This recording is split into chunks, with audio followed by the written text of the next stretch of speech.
नमस्कार मित्रांनो, मी अमृता तुमच्यासाठी घेऊन आली आहे रक्षाबंधन स्पेशल. एक राखी, एक वचन. काही नाती खूप हळवी असतात. त्यात एक असतं बहीण भावाचं नातं, जिथे राखीचा एक छोटा धागा दोन हृदयांना कायमसाठी जोडतो. मित्रांनो, लहान गावात राहणारी छोटीशी बहीण गौरी आणि तिचा लाडका भाऊ विवेक. आई लवकरच गेली होती. घरात फक्त बाबा आणि हे दोन लेकरं. विवेक 7 वर्षांचा आणि गौरी फक्त 4.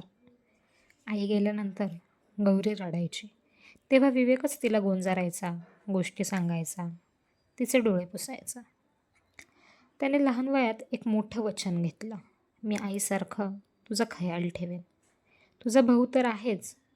तेव्हापासून गौरीसाठी तो भाऊ नाही, तो तिची सावली झाला. गौरीला नेहमी वाटायचं माझा भाऊ मोठा झाल्यावर शहरात जाईन, पण मी मात्र त्याच्यासोबतच राहीन. गावातलं शाळेत जाणं, सायकलवरून दोघांचं फिरणं, दुपारच्या उन्हात आंबे चोरून खाणं, गावातल्या नदीवर गुपचूप जाऊन पोहणं, हे सर्व क्षण त्यांच्या आठवणीत साठत होते. राखीच्या दिवशी गौरी नेहमी आपल्या लहानशा हाताने गोंडस राखी बांधायची.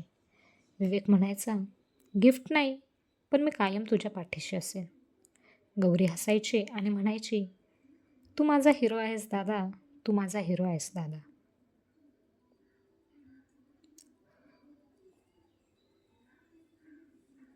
एक दिवस विवेक नोकरीसाठी शहरात जायचा दिवस आला. दादा म्हणाला, गौरी मी लवकरच परत येईन, तुझ्यासाठी खूप साऱ्या भेटवस्तू घेऊन.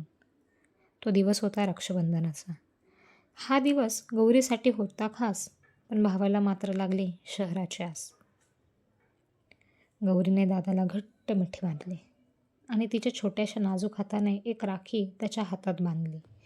ती राखी फक्त एक धागा नव्हता, तो एक वचन होता. मी कायम तुझ्या पाठीशी असेन, हा संदेश तो धागा देऊ पाहत होता. पहिल्या वर्षी विवेक आला, दुसऱ्या वर्षी फक्त पार्सल आलं, तिसऱ्या वर्षी फक्त मेसेज आणि चौथ्या वर्षी काहीच नाही. काहीच नाही म्हणता म्हणता 10 वर्ष उलटली. 10 वर्ष उलटले. गौरी आता मोठी झाली होती, कॉलेजात शिकत होती. भाऊ विवेकने मात्र शहरात स्वतःचं नवं आयुष्य उभं केलं. पण मागे आपल्या लाडक्या गौराबाईकडे पाहायचं मात्र विसरला. अखेर तो दिवस आला. कोणता काय विचारतं मित्रांनो? तोच तो, रक्षाबंधनाचा. गौरीने केला दादाला फोन. म्हटली, दादा यावर्षी येणार का रे? दादा म्हणतो, गौराबाई यावेळी वेळ नाही बघ मला, पण तुझं गिफ्ट मात्र आवर्जून पाठवेल. गौरी हसली खरी, पण डोळे मात्र पाणावले. दुसऱ्या दिवशी गौरीचं पार्सल आलं. पार्सलमध्ये गिफ्ट होतं. ते गिफ्ट होतं दादाने आपल्या गौराबाईला लिहिलेलं पत्र. दादा म्हणतो, बेटा गौरी मला माफ कर, मी तुझ्यासोबत घालवलेला वेळ विसरलो, पण तुझी राखी अजूनही माझ्या वॉलेटमध्ये आहे.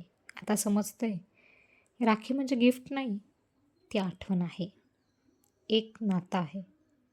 यावर्षी मी घरी येतोय तुझ्या हातून राखी बांधून घ्यायला. अचानक दारावर बेल वाजली. दार उघडलं तर दादा समोर उभा होता. हातात गिफ्ट नव्हतं, पण डोळ्यात पाणी होतं.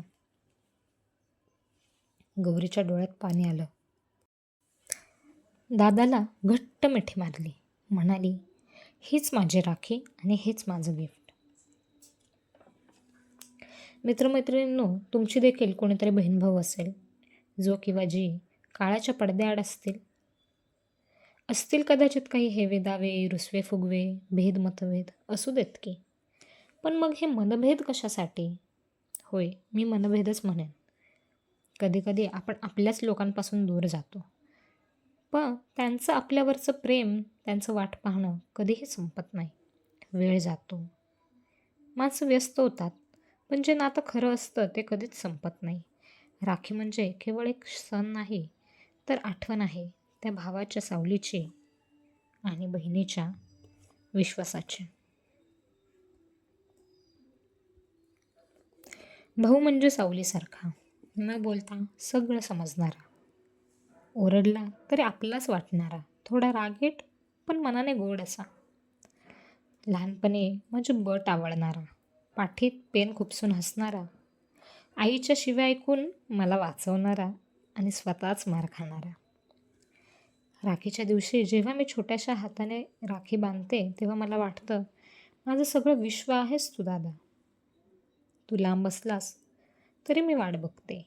एक फोन, एक हाक, की पुन्हा सगळी आठवण जागते. भांडणं असतील पण रुसवा नाही, मतभेद असतील पण मनभेद नाही. प्रेम आहे आपल्या नात्याला, काही कमी नाही बघ. एकच मागणं आहे तुझ्याकडे दादा, गिफ्ट नको, फक्त वेळ दे रे, फक्त वेळ दे रे.